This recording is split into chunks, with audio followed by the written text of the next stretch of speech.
Welcome to Getting Real with John Natale. I'm your host today, guys, John Natale, with an unbelievable interview with Larry Hall, who is in Wichita, Kansas, actually just outside of Wichita, Kansas. And he has built an unbelievable community-based business, especially over the last year. He's moved away from a high lead spend to building this community-based business. So we're not only going to hear his story of getting into real estate, which I think is a really powerful one, his early days as a real estate agent. He did get in young, to what his business looks like now. And then we are going to spend a very good amount of time, at least half of this episode, going through Larry's calendar of events that he does for his sphere, for the people that know him, the people that love him, the people that trust him, and his community just in general. You're going to see a guy who is extremely even-keeled. He's an inspiration for his community, and he just dives in and is just a genuine good human being. I'm excited for you guys to hear this conversation today. Before we do dive in, though, I have to take a minute to thank you for listening,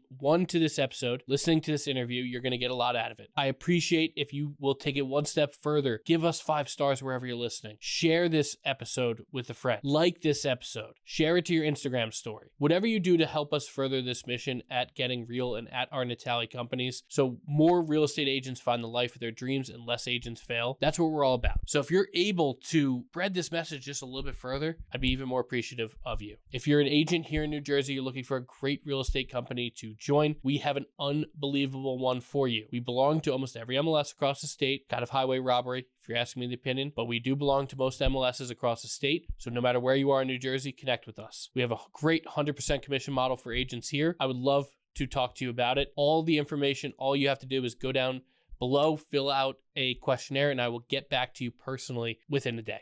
If you are in one of the other 49 states across this beautiful country or across the world, and you are looking for a great real estate coaching group to join, guys, we are now over 50 agents across the country. And we have some of the best agents, the biggest brands are all in our coaching group. We're a part of the biggest change that's happening here in the real estate industry. And if you want to be a part of it, guys, all you have to do is go below to natalecoaching.com. All of it is there for you. Exactly what we're doing, exactly what we charge to do what we do, exactly how we can help you, and a calendar to book your call directly with me. All below, guys. Just go check it out. It's all I ask of you.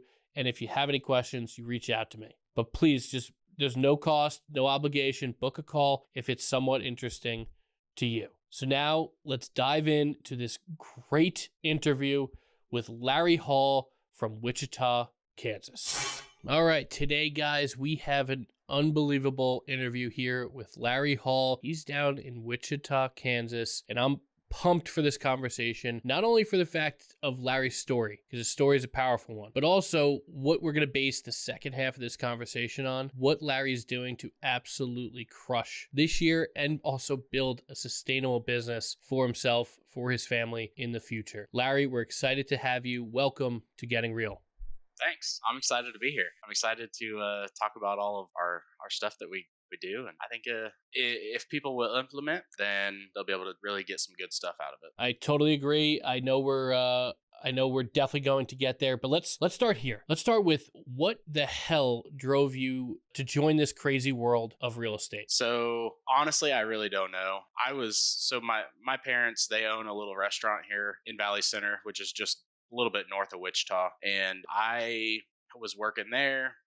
Real estate wasn't even really on my mind at all. And one day my aunt called me, which my aunt has been a broker for like 20 years now, as well as at the time my great grandma was in the industry as well, which she just recently retired after 50 years in the industry. But anyways, my aunt had called me and said, "Hey, have you ever thought about getting into real estate?" I was like, "No, that's not even on my mind." And next thing I know, I thought more about it, and I had signed up for the class. I took the class, passed my test. Next thing I know, tax day in 2015, I am now licensed, and I'm paying my dues to join all the stuff that they make you join to have a license.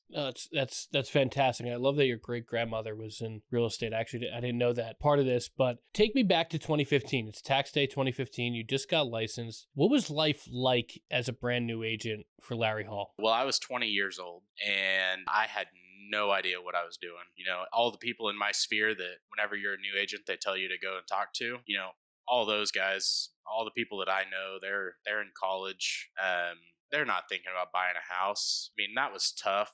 I mean, shoot, my first year in real estate, I only sold 3 houses. I made $5,000 that year. So if I did not have another job, which thankfully, like I said, my parents owned the restaurant, so I was still working there full time. And at that time, I was actually going to college to be an accountant as well. And my heart just wasn't in that. So I was just doing that because I saw dollar figures that accountants make all this money, and now people all obviously think that about real estate agents, but yeah, I don't know. It just wasn't where my heart was. So I ended up dropping out of college after my first year in real estate because I found myself actually scrolling the MLS looking for houses for my clients as I was sitting in class. And I was like, I am just wasting money sitting here, not actually learning anything because I'm not paying attention.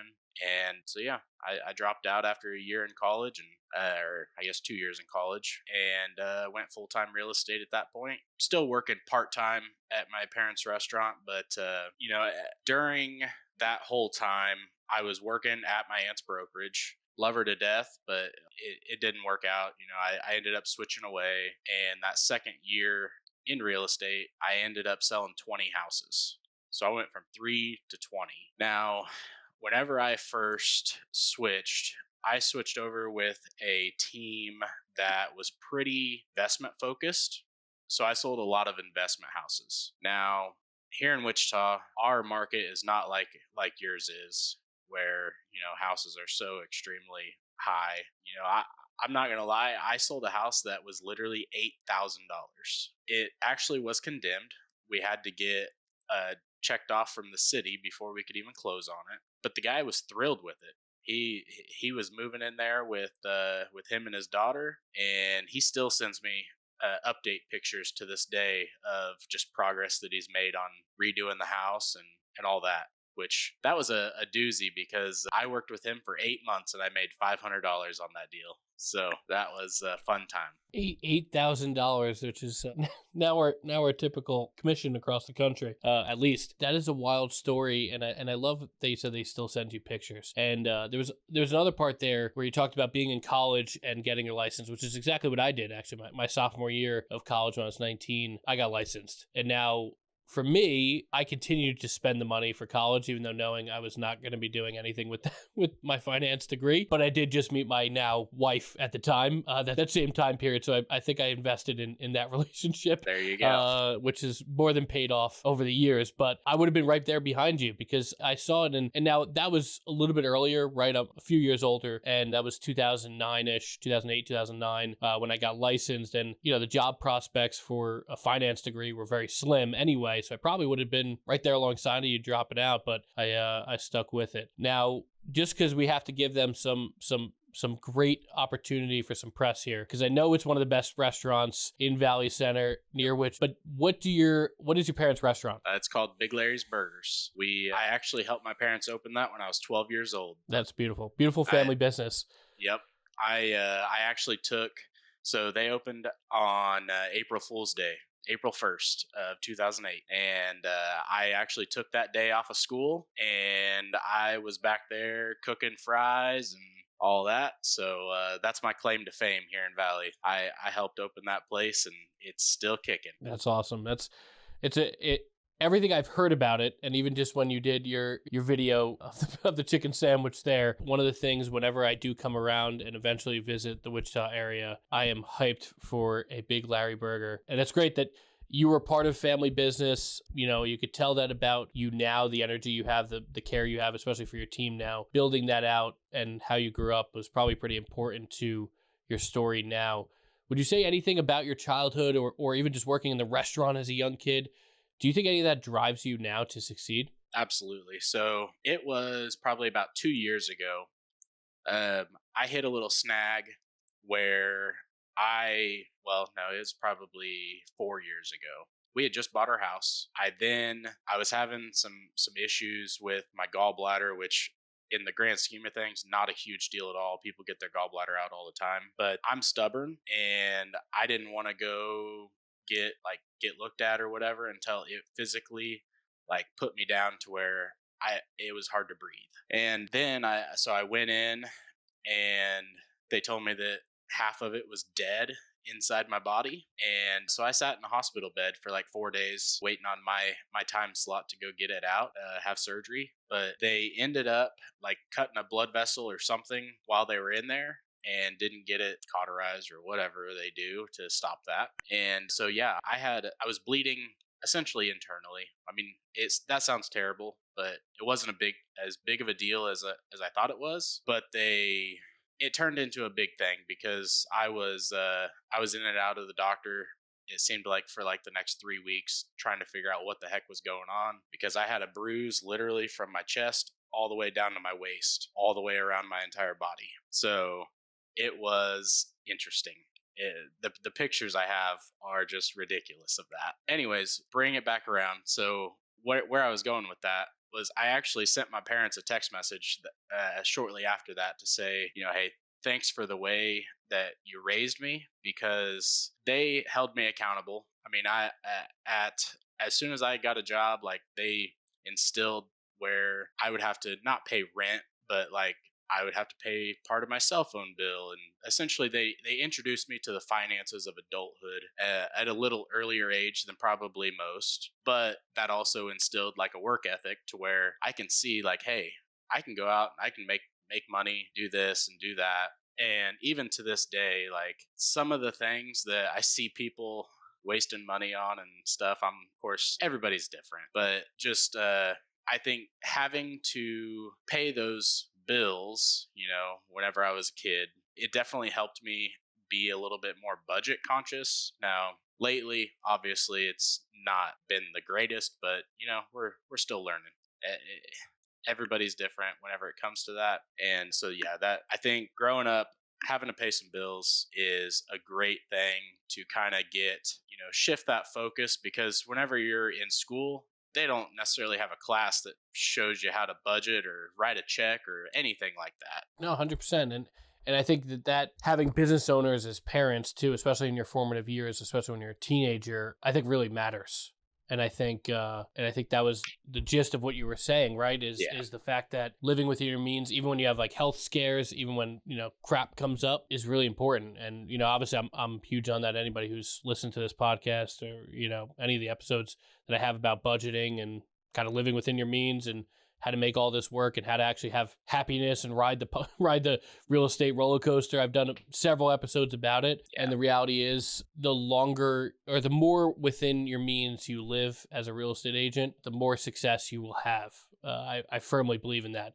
It's not so much a industry where that's sexy to say, right? A lot of people live well above their means in the industry, but they're miserable or they have some sort of issue outside of addiction or gambling or something going on outside of what's actually producing their success. And I think the fact that your parents instilled that in you young is really important. So I love that. I love that. I didn't know that whole operation happened either. See, even when you know people, this is why I love these podcast interviews. Even though when you know people, when you get to learn people at a deeper level, that's why I love what I do. So I appreciate you sharing that story. Let's go into a couple things in your real estate career. I want to talk about, what's made you successful to a certain degree, right? We talked about your childhood, some of that being instilled in you. Let's also talk about some like great things that have happened for you. So let's start on the negative end. What's one of the biggest mistakes you've made, or, one of the worst things you've done, not as a human being, but as a real estate agent, that you think agents could either learn from or just get some humor from hearing your mistake? So I actually just told this to a new agent about 6 months ago, is not to follow in my footsteps on this. Whenever I first started my team, the only means of getting business that I thought worked was just spending all the money on leads. Whether that's Zillow, Realtor.com, Google, pay-per-click, whatever it is. I mean, there's a million lead sources out there now that people would gladly take your money for.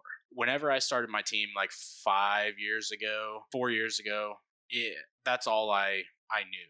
I mean, I didn't know the whole branding thing. I mean, obviously we did some events and whatnot, but it wasn't anything crazy. I've always been one that I'm going to follow up with you till the day I die.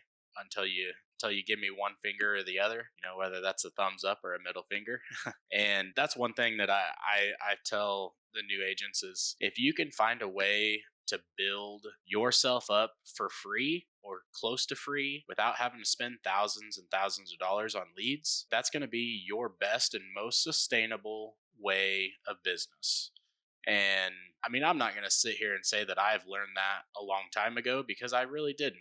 I mean, shoot, even 4 or 5 years ago, I was still spending thousands of dollars a month on leads. And I mean, I got to the point where I was spending like $3,000 a month just on Zillow leads that were not converting at all. $3,000 a month on Google pay-per-click leads that were not converting at all. And I always like to think that I'm pretty good on the phone. If I can get you on the phone, I can talk your ear off all day long if you let me. And that's it. It wasn't panning out.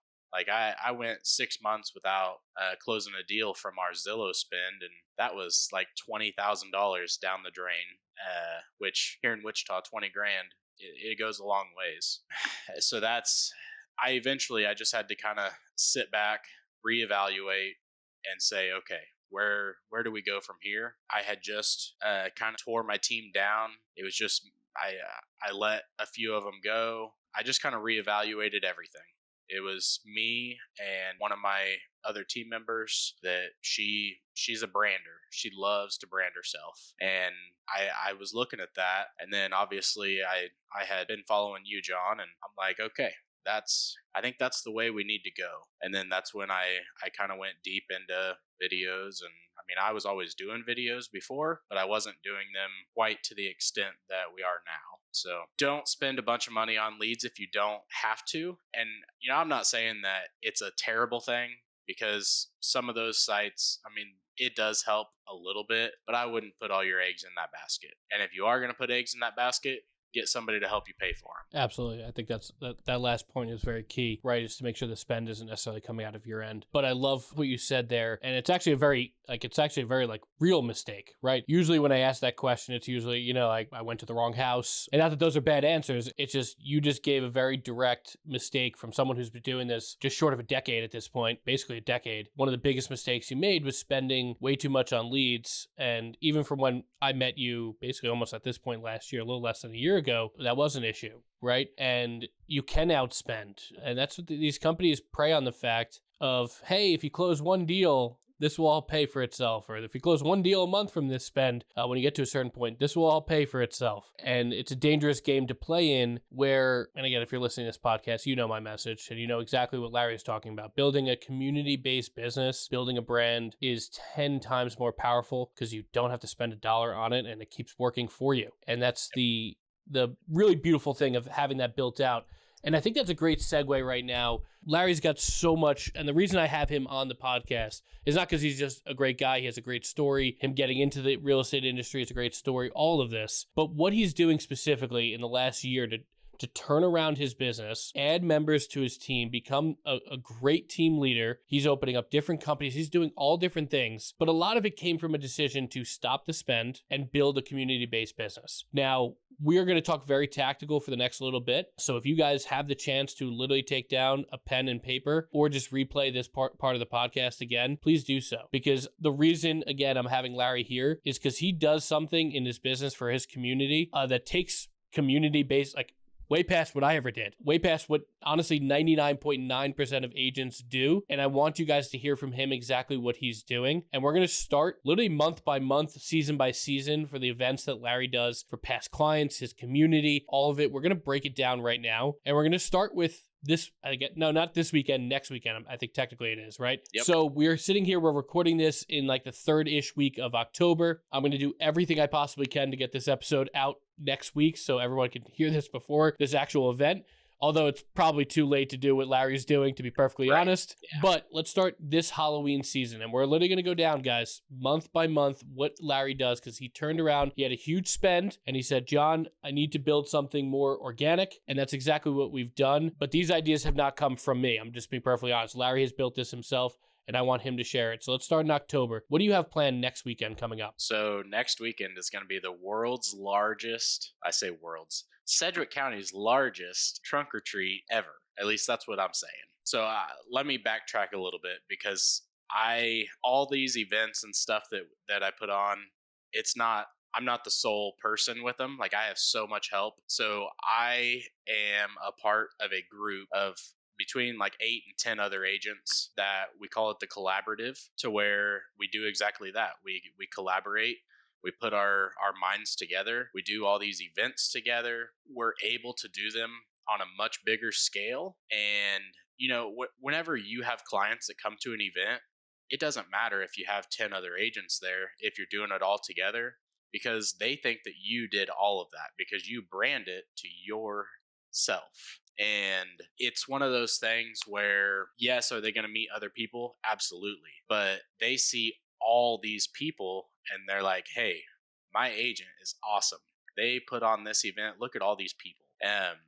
So I'm a part of the collaborative, and that helps put all these events together as well. But let's hit on this trunk or treat, because it is going to be a pretty massive one. So we are anticipating roughly between 4,000 to 5,000 people to come through our trunk or treat.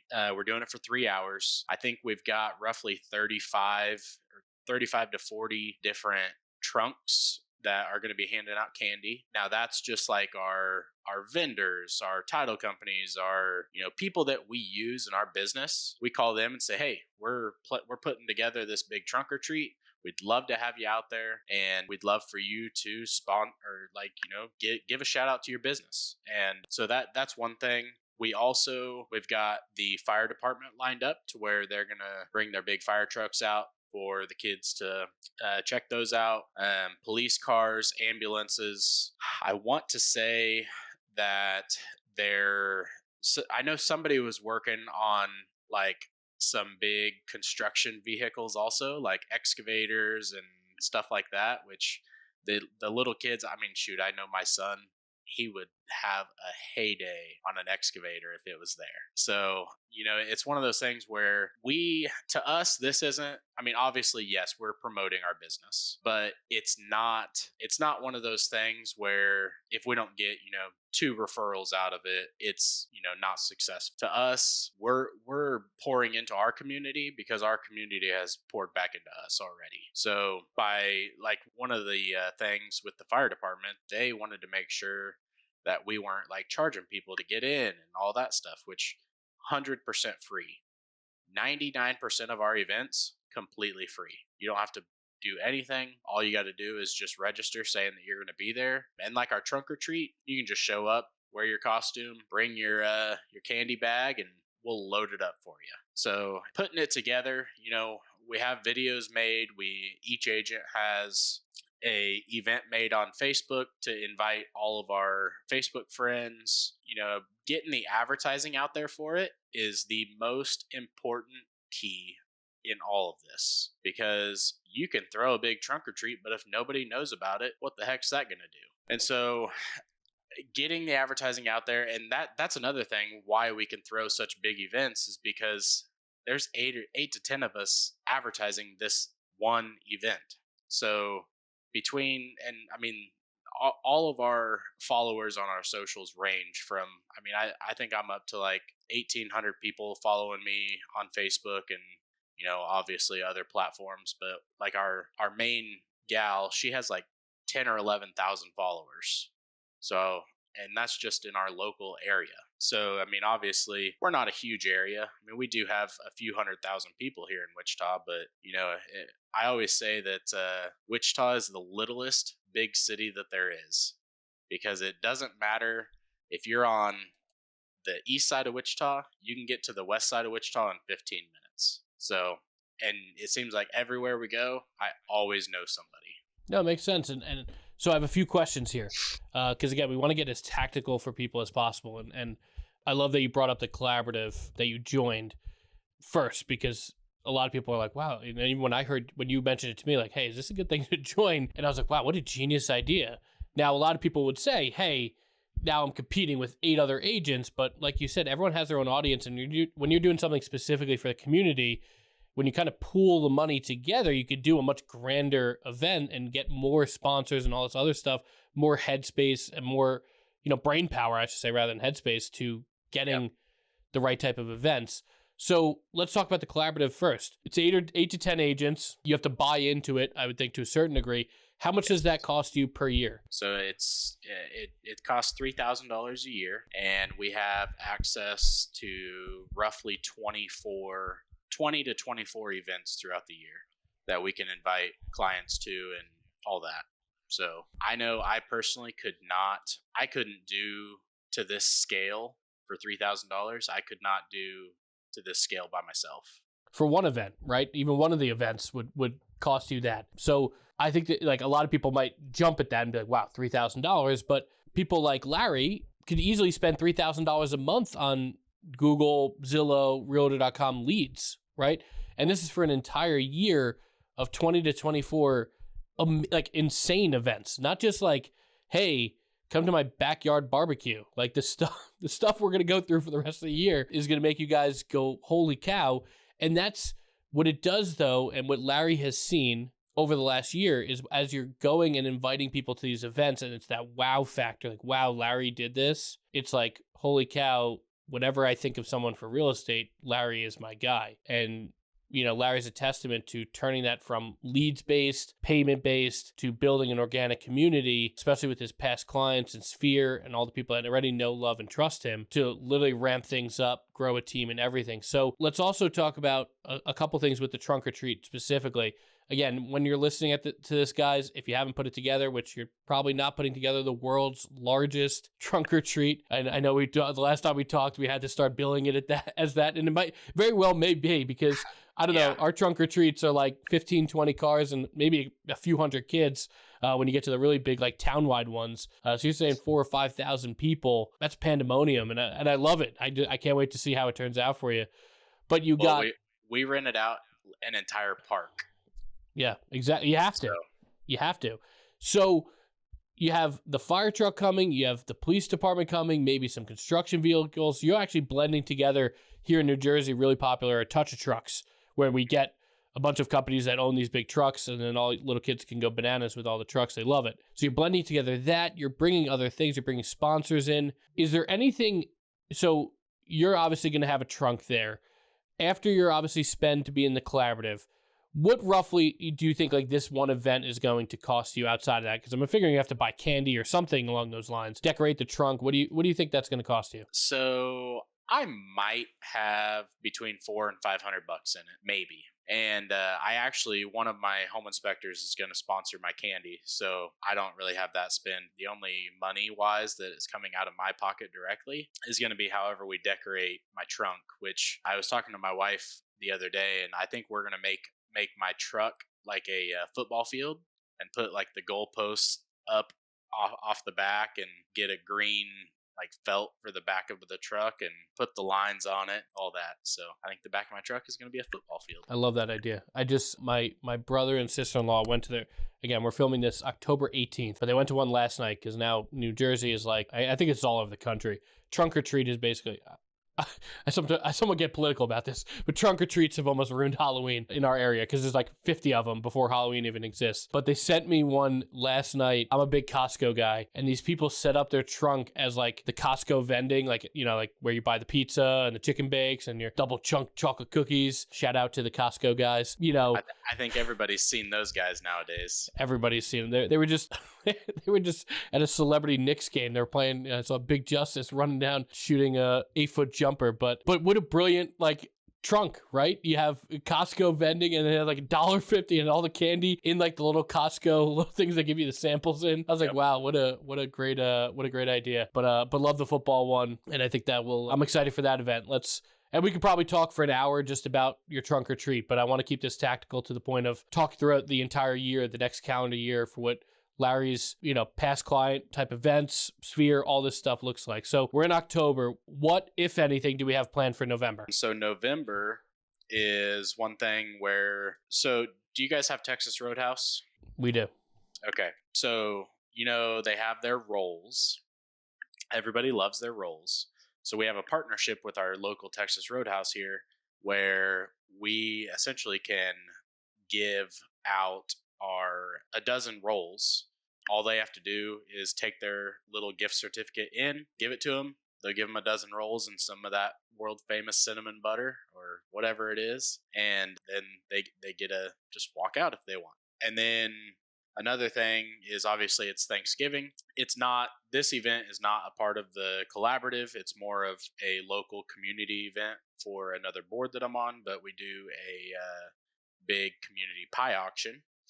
And so we get all of our local Valley Center businesses, schools, churches, to where we have 15 pie bakers. And so these people will bake a pie. We'll have a session before the actual auction starts to where they can go walk around, taste the pies, and then it comes time for the auction. Now, the auction, it all goes back to charity. It's all through the Valley Center Community Foundation. And so that Community Foundation, it gives out scholarships to high school kids to go to college. It gives out grants to nonprofits. Basically, if you're in our community and you need some money and you have a project that you need funded that's going to benefit our community, there's a good chance that we'll help you with it. And so that's where all this money from our pie auction goes towards, is giving out those grants and those scholarships. Now, this pie auction, it's got to the point where I think last year we raised like almost $30,000. And so that we've set up an endowment fund now, which, if anybody knows what an endowment fund is, essentially we're able to pull like 5% out of that to give at a grant cycle every year. And this is the first year that we've actually had enough in there to where we could do that grant cycle. So this year at our pie auction, we're going to be able to give out those grants that we ran the grant cycle for. So I'm pretty excited for that. So like I said, that's not necessarily real estate or collaborative related, but that's another event that I am actually the president of the community foundation. So I'm supposed to be the spearhead on that whole event. And then we do our Texas Roadhouse rolls, where we send out those to all of our clients and friends here locally, so that they can go and get those. Love that. So I love the Texas Roadhouse. I think we've talked about this just in the Natale family group thread, right? And on our call the other day. I love the idea, very similar to that, partnering with a local coffee shop, running a, even $300 tab, and be able to text your clients and say, hey, I have an open tab open at, Ocean Brew Coffee. Head on over. Coffee's on me today. Even if they don't go and get coffee, like you maxed out your tab to a certain degree, or you have a business that's sponsoring it. But it's a great just little reach out, especially around the holidays or before the holidays. So I absolutely love that idea. And although the pie auction isn't a specific like real estate, specific past client event, one thing, guys, that I want you to hear there is Larry is the president of this foundation, right? And he's very actively involved in the community. Now, again, does Larry do the pie auction so 3 people after come up to him and say, hey, Larry, great pie auction. I'm going to be listing my house tomorrow. Can you come over and list it? No. But you know what has happened is, as Larry gets more and more diving into his community, especially being able to invite people to these events, more people are reaching out to him and just saying, hey, Larry, here's my friend so-and-so. They're looking to move. You're a great guy. Go and help them. So yes, the pie auction is absolutely sometimes we have our real estate company make a pie, but that's literally about it.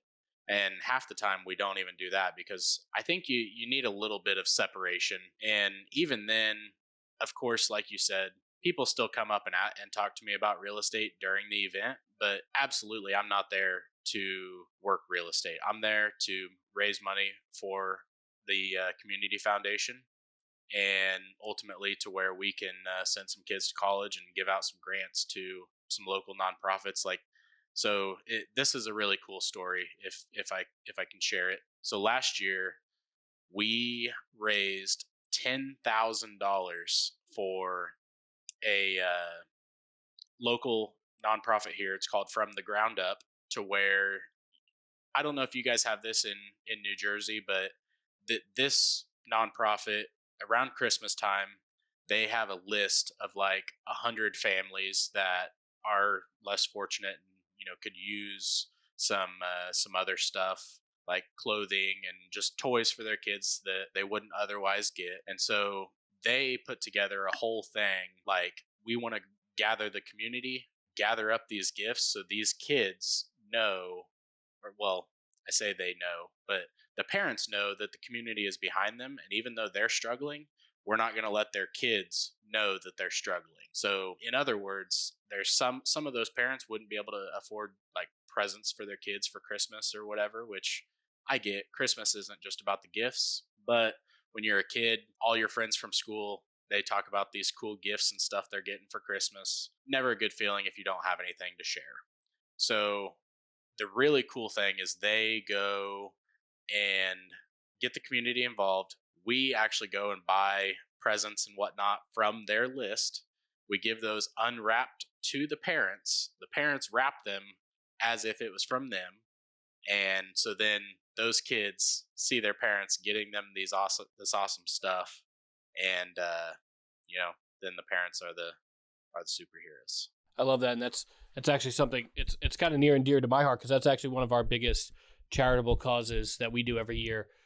We partner with this local Christian church / outreach program ministry to a certain degree. But what they do, they set up a Santa's toy workshop or toy drive. So what we do is very similar. Parents don't. The one element they don't do is parents don't register a list. What they do is they have local businesses like ours, kind of collect toys, but more or less we go out. My wife and I, every year we take our son out. We'll spend at least a few $100s, go get a bunch of really cool toys that kids will actually enjoy, collect them. They come, they pick them up from us, or we drop them off to them. And then they set up like a huge, almost like a warehouse, right? Like basically like a Target toy aisle where parents can come and just pick out whatever they want for their kids and bring them home. So the only element I guess they don't do that it sounds like that you guys do is that actually, or that one charity does, is provide the list of exactly what the kids want. But it's very similar, and it's the exact same type of motivation, right? Some people are a little less fortunate, especially with the economy the last few years. It's been a little hard for parents on that lower to middle income lifestyle. So yeah, it's a great charity, and I love that you're able to provide that. You raised $10,000 for them because that's a crap load of toys, and I'm sure a lot of happy kids came down to some great presents on Christmas morning from it. Yep. And so part of that $10,000,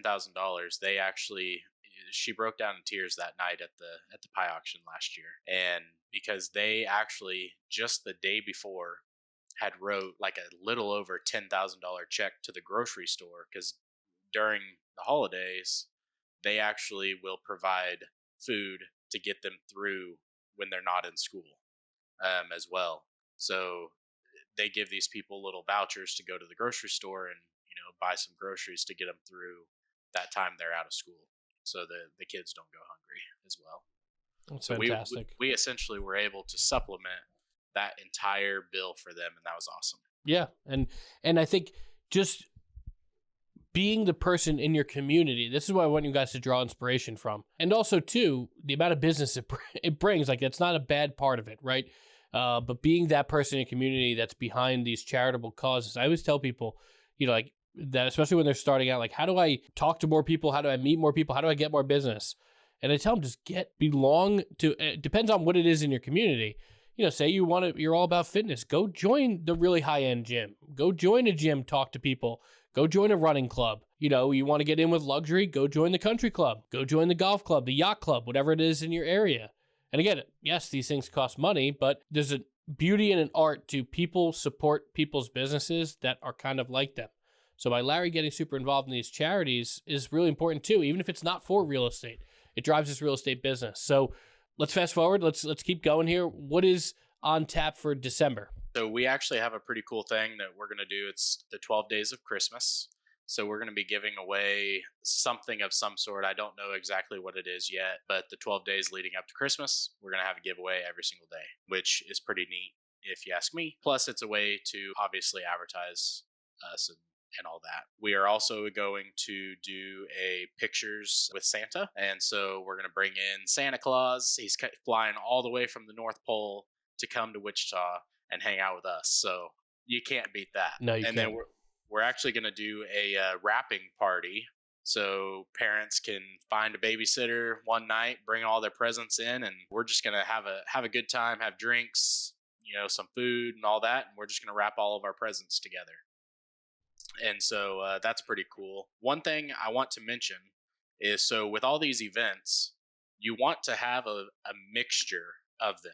So you want some of them to be pretty kid focused.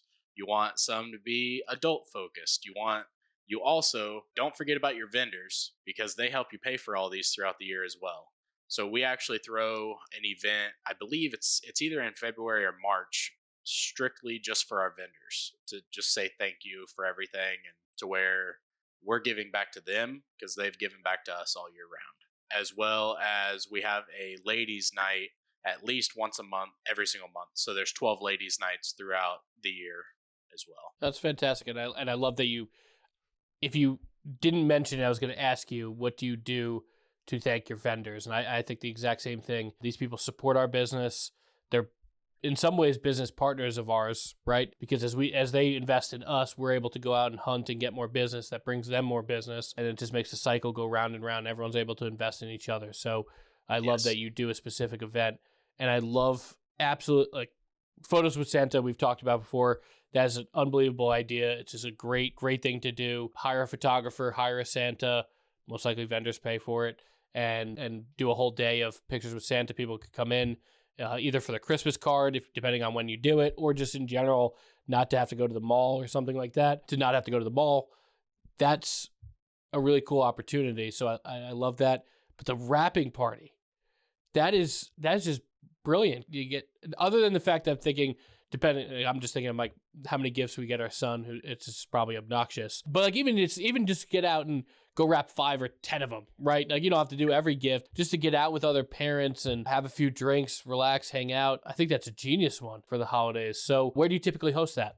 So one of the main ladies in the collaborative, she has a pretty big office downtown, so it's centrally located. So we normally will hold that at her office because she has big wide open space and lots of tables and all that, so plenty of room to fit everybody.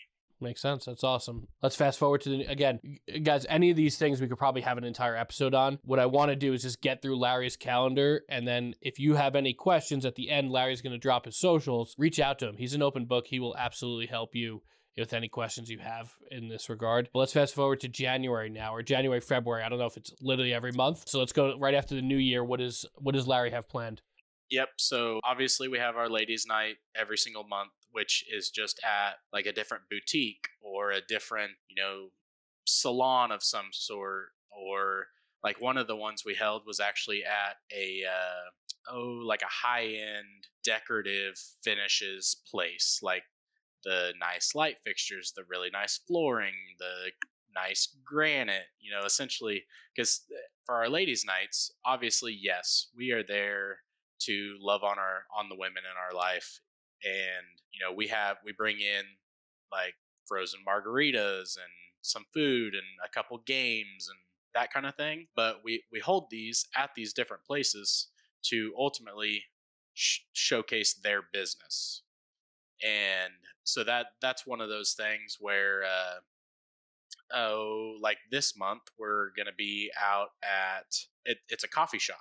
So what we're going to do is that they're going to bring in live music at the coffee shop, and obviously, coffee and a little bit of food, but we're also making a signature cocktail that the coffee shop has to give out as well. And we're going to do like a paint by numbers activity with everybody. And then we're going to have a little giveaway at the end.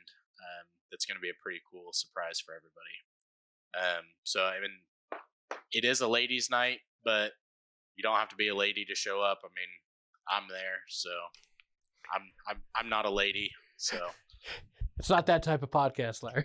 Yeah. No, that's a great event as well. So I'm guessing you have those are monthly? Yes. So yep. And is that what typically, like, would you have one of those, obviously if you have them every month, but like, is that your January event? Because maybe it's a little bit right after the holidays. There's nothing specifically planned. Right. Okay. Yeah. So January, February, we don't really have the big blowout stuff. Just because I lie. January, we have our big gala, which is where we invite our VIPs to. This year, where we actually got a whole event center, and it's like a black tie affair to where plated dinner, drinks, like the whole 9 yards, dress up. It's a date night for mom and dad. So get a babysitter, and you guys go out, get all fancied up, feel good about yourself, and we're going to love on you. That's part of the collaborative. Yes. So just for that, like now I'm wondering, is that something that a client would have to pay to go to this, even just a small amount, or it's all completely free? Nope. This is something that we plan for all year round, and we make sure and we have enough sponsors because it's like a $15,000 event.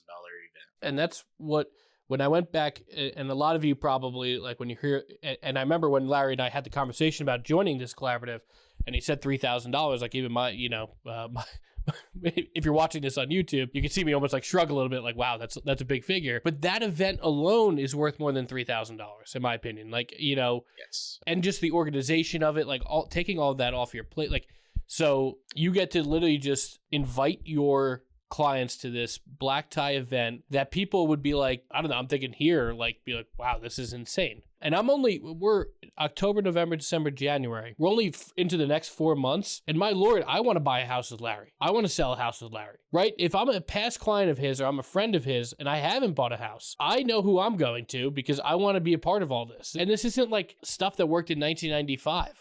Guys, this is very new age community type events that people will actually want to go to, especially millennials, Gen Z, even to the older generations, Gen X, boomers. But like, this is geared heavily towards people that will be in your database, be in your sphere, live in your area for a long ass time. And it's going to make you, I could already see the effect in Larry's business year one of being a part of this. But like 4 years from now is going to be insane. So Let's get into the springtime. I know you've always done something specifically yourself. I don't know if that's part of the collaborative going forward or you're going to keep doing that, but let's talk about the springtime, what you have planned. Yep. So every year I do what I call my golden Easter egg hunt, which to me, this is like my Super Bowl, which I love it. I've been doing this now for 5 years. It's one of the most favorite things I do all year round. And so the golden Easter egg hunt is exactly what it sounds like. So I have these golden Easter eggs. I go and I rent out a park, and so I hide these golden Easter eggs all around the park. And if you find a golden Easter egg, bring it back to me. I'll give you $100 bill. No strings attached. All you got to do is take a picture with me. That's fantastic. And now we also obviously blend this with a traditional Easter egg hunt for kids, yes. Right? And there's tons of other Easter eggs with candy in them and all that. I mean, it's a whole community family event. Doesn't cost anything. It's just something I do just to give back. And it's not like I have a ton of money out of my pocket for it. Once again, we have vendors, we have sponsors, we have local just community members that they sponsor the golden eggs. So if they want, they can put their little booth or whatever at the park with us, kind of advertise themselves as well. They also get advertising on our social medias for all that by sponsoring a golden egg. So, I mean, it's the biggest event that I put on myself. It's the biggest one that I do. And like last year, so I started at 10 a.m. Shotgun start, 10 a.m. People literally scatter like just horrible analogy, but like cockroaches whenever you turn on the light and they just scatter. So they get there. Like last year, people started getting there at 9 a.m. to try to find out where I was hiding the golden eggs. An hour before the freaking event to find out where I was hiding the eggs. How do you prevent someone from like going the night? When do you put out the eggs? And if it is the night before, like at this point, how do you keep people from, I love to believe in the best of everyone, but we all know, when you make a community event this big, and again, it's not 20 people coming to this, it's a lot of people. How do you keep integrity to the event? Do you have police security there overnight? No, it's difficult. So the time that I get there to actually hide everything has got earlier and earlier every year. Because like even last year, people were there an hour before the thing even started to try to find where I was hiding stuff. It's one of those things that, yes, it's kind of a honor system, but ultimately I don't think there's really much I can do if people are it's going to happen. people are going to try to get there and get an upper hand. And I think that's just part of the game. Yeah, no, and it's all still a great event for the community. It's great marketing. It's great advertising. We talked about it when you did it earlier this year. It's typically an event where you almost get like immediate business because it's something specifically that you're doing.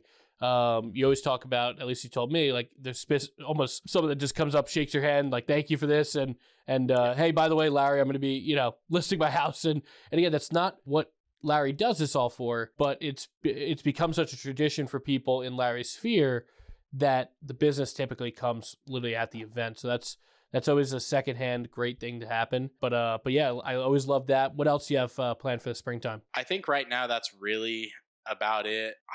We don't have our full calendar completely done yet, so I'm sure there's going to be some other stuff worked in there. But our next that I know of yet, obviously we have our ladies' nights in there every month. But in June or July, we do a big pool party where we rent out the water park in Derby, which is just south of Wichita.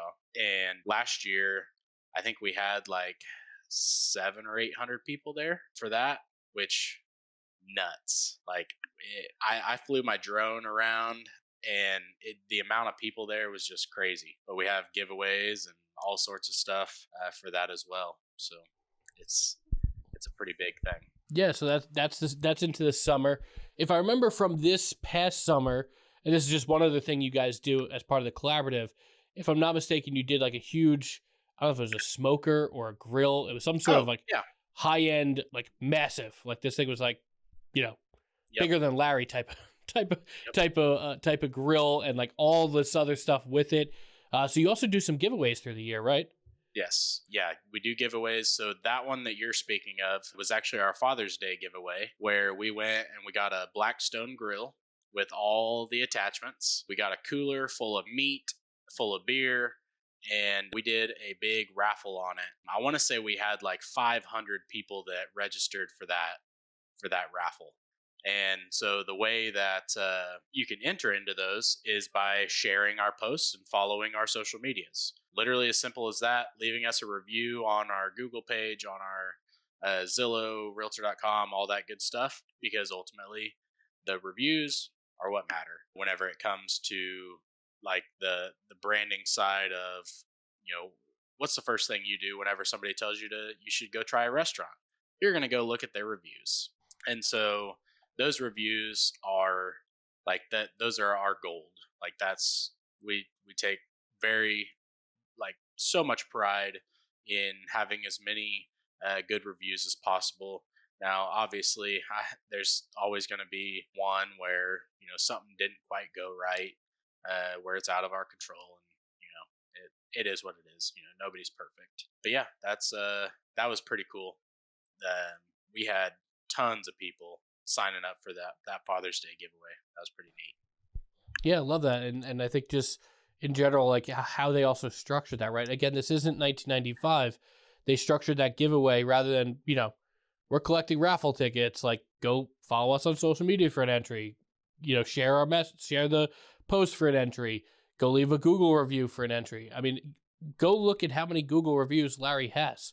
And they're not, it's not just from like all these giveaways, but when you look at it, you're like, wow, this is really, like, if you're just a regular consumer and you're in Wichita, Kansas, you're thinking about buying and selling a house, look at how many 5-star reviews Larry has. It's like mind-blowing. But then when you peel it back to a lot of these things he's doing to get all those reviews is outside of just like, hey, you guys bought a house with me, can you leave a review? Because it matters to people. So I love that. I love the pool party for the summer. I mean, that basically gets us into, almost a year from now. Is there any other events or giveaways that we're missing that you think people would like to hear? We do a Mother's Day event, but I'll be honest, I don't really know the full details on that yet. Last year, they did brunch type deal where they invited all the moms and, did like mimosas and breakfast and that kind of stuff at I think they did it at a restaurant of some sort. So I haven't been involved in that one yet, but I'm excited for it this coming up year. No, that's awesome. So that wraps out Larry's calendar year, which is what I wanted to go through. I want it to be a big focus. And can I add one more thing? Absolutely. So if you guys in your area have like a fall festival, your city brings in a carnival. So Valley Center, where I'm at, they do that every year in September, and that's another thing that I'm a part of. So we have a parade on Saturday morning that we normally have a something in, as well as I normally always have a tent at the fall festival where we just give out free water. Literally, that's it. Free water. And we normally have a giveaway of like a big TV or something of some sort, to where if you leave us that 5-star Google review, you'll get entered to win that TV or that giveaway item of some sort. Now, you got to be strategic with this, because in the past, I've just done those solo cups of water. You're not branding anything at that point. So the following year, I went and I bought color changing cups with our logo on them, plastic cups, like hard, like you can throw them in the dishwasher and wash them and keep them forever. And so I have 5 of those like big sports 5-gallon jugs, the little spigot at the bottom, where we fill those up with water. We give people a cup of ice, in our color changing cup. So anytime cold liquid goes in there or hot liquid, it changes from red to blue. And then so that people carry those around the fall festival. They come back multiple times to fill those up. We get to talk to them like, hey, are you guys having fun? You're having a good time at the fall festival? What's been your favorite ride? What's been your favorite fair food to try? Because we all love a good pronto pup. And so it gives us multiple touch points with those community members at the fall festival. I love that. I love the color changing cups. Where do you typically get those from? Overseas. On Alibaba or something like that? Okay. Yep. That's awesome. Alibaba. How much do they typically run you?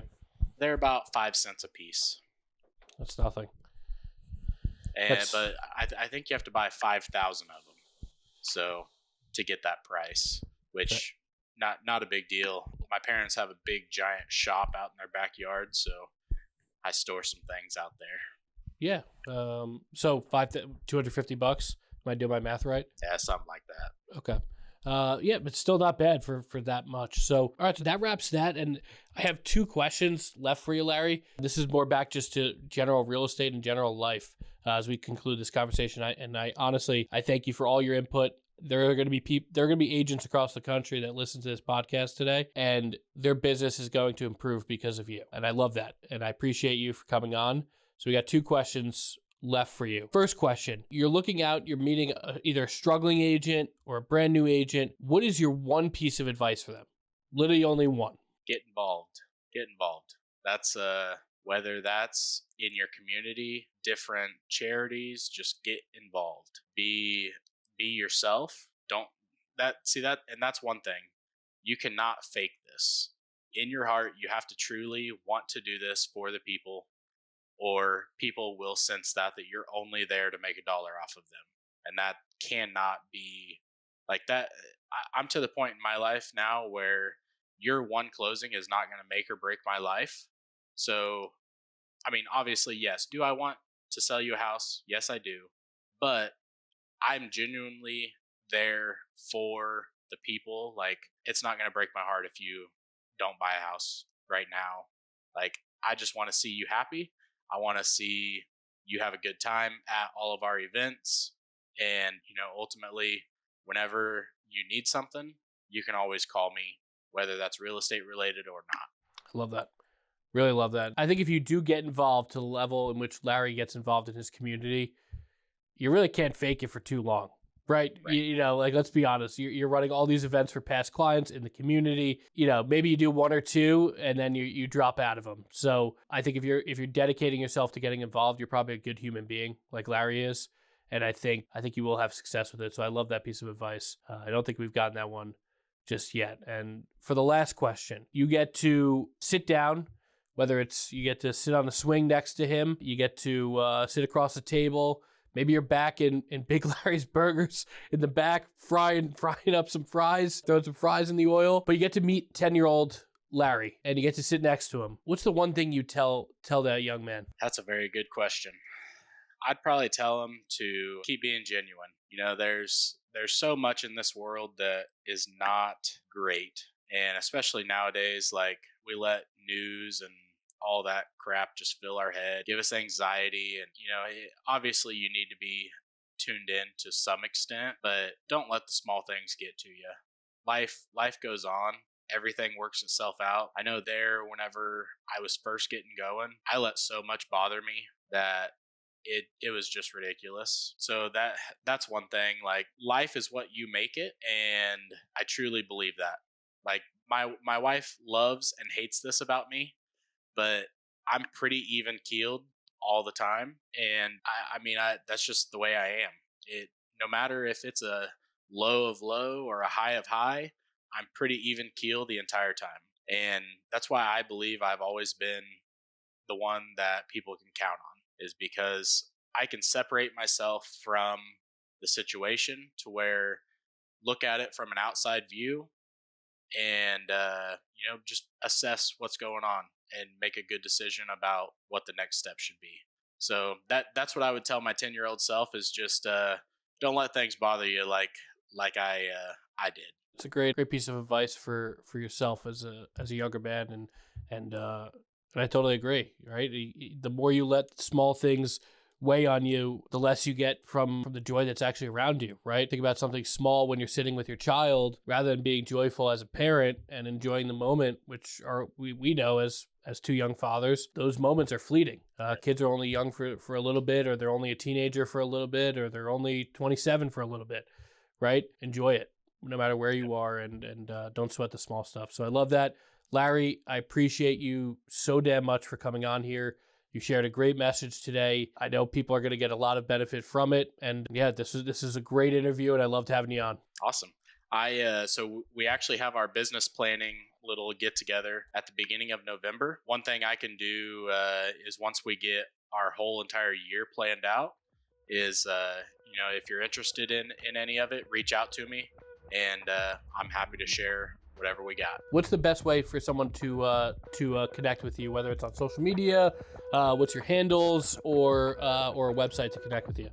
Yep. So Instagram, Facebook, TikTok is a good one. I'm Larry the Realtor on TikTok, or Instagram is Larry Hall Realtor, and that's where you can find me. Or if you just Google Larry Hall, Wichita, Kansas, I guarantee I'll pop up.